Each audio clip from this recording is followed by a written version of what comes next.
9월 22일 수요일 새벽 기도를 함께 하나님 앞에 올려드리기를 소원합니다. 오늘 우리가 함께 볼 말씀은 디모데전서 1장 12절에서 20절 말씀입니다. 함께 봉독하며 나갑니다. 나를 능하게 하신 그리스도 예수 우리 주께 내가 감사함은 나를 충성되이 여겨 내게 직분을 맡기심이니 내가 전에는 비방자요 박해자요 폭행자였으나 도리어 긍휼을 입은 것은 내가 믿지 아니할 때에 알지 못하고 행하였습니다. 우리 주의 은혜가 그리스도 예수 안에 있는 믿음과 사랑과 함께 넘치도록 풍성하였도다. 믿보다 모든 사람이 받을 만한 이 말이여 그리스도 예수께서 죄인을 구하시려고 세상에 임하셨다 하였도다. 죄인 중에 내가 괴순이라. 그러나 내가 긍휼을 입은 까닭은 예수 그리스도께서 내게 먼저 일체 오래 참으심을 보이사 후에 주를 믿어 영생 얻는 자들에게 본이 되게 하려 하십니다. 영원하신 왕 곧 썩지 아니하고 보이지 아니하고 홀로 하나이신 하나님께 존귀와 영광이 영원 무궁하도록 있을지어다. 아멘.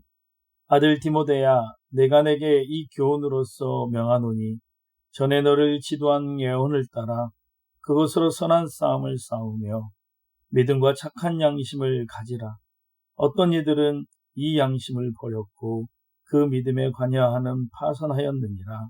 그 가운데 후메네우와 알렉산더가 있으니 내가 사탄에게 내어준 것은 그들로 훈계를 받아 신성을 모독하지 못하게 하려 함이니라. 아멘. 함께 주신 말씀을 생각하며 묵상하며 나가기를 원합니다. 다 같이 묵상하겠습니다.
함께 기도합니다. 사랑과 은혜가 충만하신 하나님 감사합니다. 오늘 또 이 시간 저희들이 첫 시간을 주님 앞에 말씀으로 또 기도로 나아갑니다. 오늘 이 하루도 하나님 주님 앞 바로 설 수 있는 이 한날 될 수 있도록 주님 인도하여 주시고 오직 은혜로 세워졌음을 고백하는 이 하루가 될 수 있도록 주님 인도하여 주시옵소서. 하나님 앞에 영광 돌리며 하나님의 뜻을 분별하며 살아갈 수 있는 믿음의 자녀로 부족함이 없는 하루가 될 수 있도록 주님 허락하여 주시옵소서. 감사드리며 예수님 이름으로 기도드리옵나이다. 아멘. 바울 서신 중에서 디모데전서, 디모데후서, 디도서를 목회 서신이라 말합니다. 이 서신들이 바울이 젊은 목회자들에게 목회에 대한 지침을 주는 내용이기 때문입니다. 디모데는 당시 예배소에서 목회를 하고 있었습니다. 바울이 디모데에게 당부하는 내용은 크게 두 가지였었는데, 외적으로는 복음의 순수성을 지키라는 것이었고, 내적으로는 하나님의 은혜를 바로 아는 것이었습니다. 바울이 디모데를 에베소에 머물게 한 이유는 다른 교훈이 유입될 수 있다는 우려 때문이었습니다. 양적 성장에는 질적 성장이 동반되어야 합니다. 그런데 당시에는 여러 곳에 교회가 세워졌기는 했지만 아직 신학이 정립되지 않았기 때문에 믿음 안에서 하나님의 경륜을 이루기보다는 반론만 만들어내는 헛된 말들이 너무나 많이 있었습니다. 율법을 이야기한다고 하면서도 자기가 무슨 말을 하는지 알지 못하는 것입니다. 따라서 이런 일을 막기 위해 하나님과의 바른 관계가 정립되었어야 했습니다. 하나님의 긍휼을 알아야 하고 하나님의 긍휼을 입기 전에 그런 모습을 바로 알아야 했기 때문입니다. 그래야 믿음의 선한 싸움을 바로 싸울 수 있기 때문입니다. 오늘 말씀 13절에서 17절 말씀을 보면 바울이 주님께 긍휼을 입기 전에는 어떤 사람이었는지, 또한 긍휼을 입은 후에는 어떻게 변화되었는지를 잘 말해주고 있습니다. 사도 바울은 하나님의 긍휼을 입기 전에는 예수님에 대해서 비방했던 자였고 박해자였고 폭행자였지만, 긍휼을 입은 후에는 예수를 그리스도라 전파하는 사도가 되었고 예수를 믿어 영생 얻는 사람들에게 본이 되었던 사람이 되었습니다. 바울은 항상 은혜와 평강을 구하는 것으로 서신을 시작했습니다. 그런데 유독 디모데전서와 디모데후서에서는 은혜와 긍휼과 평강을 구하고 있습니다. 디모데에게만큼은 하나님의 긍휼이 임하기를 바랬다라는 뜻입니다. 혹은 디모데가 하나님의 긍휼을 알기 바랬다라고 이해할 수도 있습니다. 긍휼로 번역된 헬라어 엘로스는 하나님께로부터 얻은 긍휼을 의미하고 있습니다. 그 긍휼은 어떤 방법으로도 갚을 수 없는 구원의 은총이기도 했습니다. 칼빈은 하나님을 아는 지식과 사람을 아는 지식은 비례한다라고 말하고 있습니다.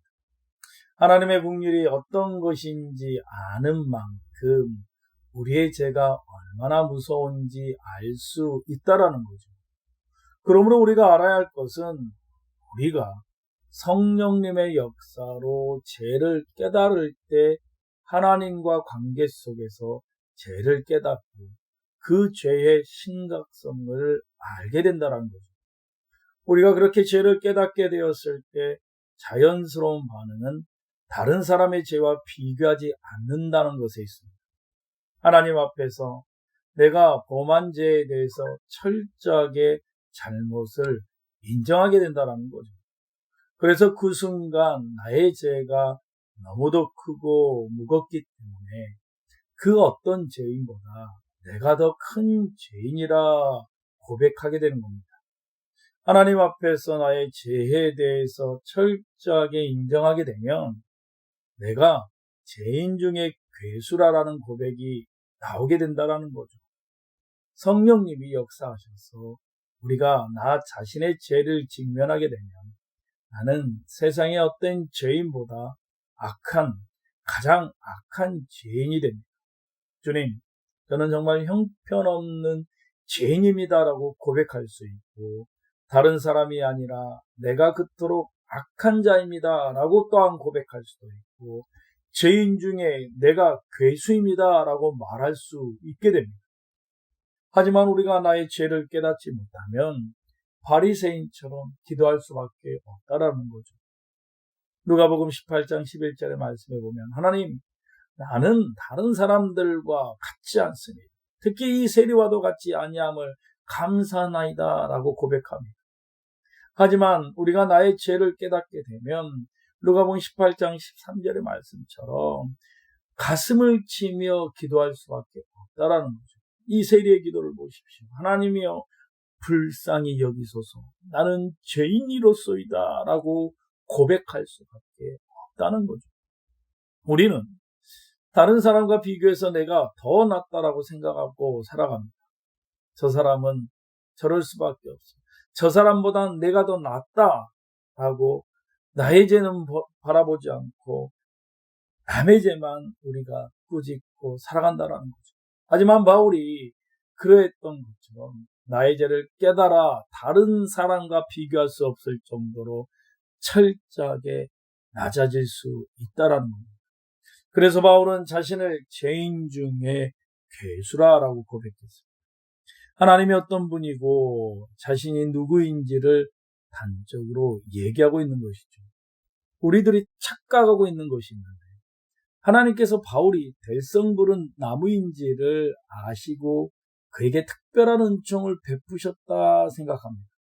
하지만 그렇지 않습니다. 바울은 자신이 긍휼을 입은 까닭은 예수 그리스도께서 자신에게 오래 참으심을 보이시고 자신이 주를 믿어 영생 얻는 자들에게 본이 되기 위함이다라고 말했습니다. 하나님은 죄인 중에 괴수인 바울도 구원하신 분입니다. 그러니 하물며 다른 사람은 말할 것도 없다는 것을 알아야 합니다. 또한 바울은 18절에서 19절을 통해 디모데에게 선한 싸움을 싸우며 믿음과 착한 양심을 가지다라고 권면합니다. 이는 긍휼을 입은 성도가 순종하며 취할 마땅한 태도이기 때문입니다. 긍휼을 입은 자는 후일 예수를 믿어 영생 얻는 자들에게 본이 되어야 합니다. 그러기 위해서는 선한 싸움을 싸우고 믿음과 착한 양심을 가지기를 힘써야 한다라고 오늘 말씀을 통해서 말하고 있습니다. 바울은 디모데에게 오늘 18절 말씀에 내가 내게 이 교훈으로서 명하노니 전에 너를 지도한 예언을 따라 그곳으로 선한 싸움을 싸우라 라고 말합니다. 바울이 말한 이 교훈은 앞에서 나온 내용 중에 즉 사람들로 하여금 믿음 안에서 하나님의 경륜을 이루게 하는 것이다 라고 말하고 있는 겁니다. 선한 싸움을 하는 내용과 기준은 바로 하나님의 말씀이다라는 거죠. 또한 믿음과 착한 양심을 가져야 합니다. 세상 사람들은 뭐로 가도 서울만 가면 된다라고 생각합니다. 목적을 이루는 것을 중요하게 여기기 때문입니다. 하지만 하나님 보시기에 옳은 일은 하나님 보시기에 옳은 방법으로 이루어야 합니다. 선한 싸움을 싸운다라는 이유만으로 모든 것을 합리화해서는 안 됩니다. 믿음과 착한 양심은 선한 싸움을 싸우는 도구입니다. 그리스도인들은 세상 사람들과 다른 원리로 이 세상을 살아가야 합니다. 이 세대를 본받지 말고 하나님의 선하시고 기뻐하시고 온전하신 뜻을 따라 살아야 합니다. 그것이 바로 선한 싸움입니다. 선한 싸움은 특정한 형태를 갖고 찾아오지 않습니다. 우리가 신앙인으로서 이 세상을 살아가는 것 자체가 선한 싸움을 하는 거다라는 거죠. 선한 싸움을 싸우지 않고 있다면 세상 사람들과 똑같이 살고 있다라는 뜻이기도 합니다. 선한 싸움에는 특징이 있는데 이 세상 싸움은 싸우는 사람이 드러나지만 선한 싸움은 주님이 드러난다라는 거죠. 물리적인 싸움이 아니라 영적인 싸움이기 때문입니다. 자칫 영적인 싸움과 물리적인 싸움을 혼동해서 세상에서 말하는 이 승리에 속아서는 우리는 안 된다라는 거죠.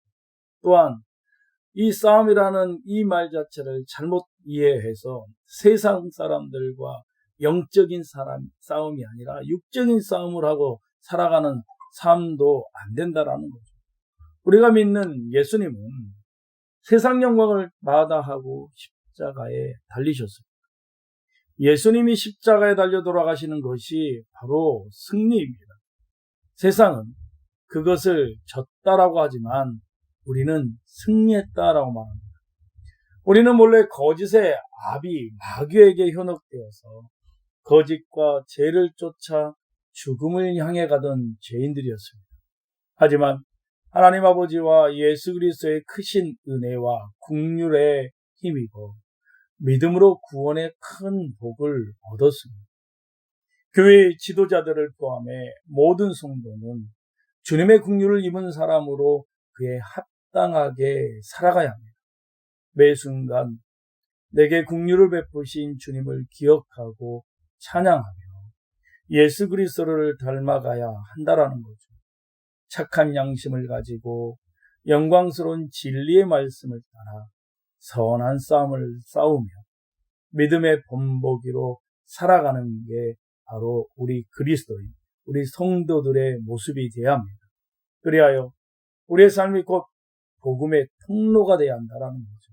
세상 사람들이 보기 믿는 사람과 믿지 않는 사람이 똑같다고 생각하면 그에게 어떻게 그들에게 복음을 전할 수 있겠습니까? 그러므로 오늘 이 하루도 주님이 우리의 삶을 통해서 구원의 역사를 이루어가기를 소원합니다. 오늘 만나는 이들에게 착한 양심으로 다가갈 수 있는 우리들의 모습이 되기를 원합니다. 그들을 위해 기도하며 그들을 사랑하며 그들과 함께 공존하며 많은 이들에게 베풀며 살아갈 수 있는 우리 성도들이 되길 주님의 이름으로 소원합니다. 다 같이 기도하겠습니다. 죄인 중에 괴수인 저를 구원하셔서 새 사람으로 살아가게 하신 주님께 감사하며 나가기 원합니다. 주님의 긍휼을 입은 사람답게 착한 양심을 가지고 선한 싸움에서 날마다 승리하며 믿음의 본이 될 수 있도록 이 시간 우리 말씀을 생각하며 기도하며 나가기를 원합니다. 다 같이 기도하겠습니다.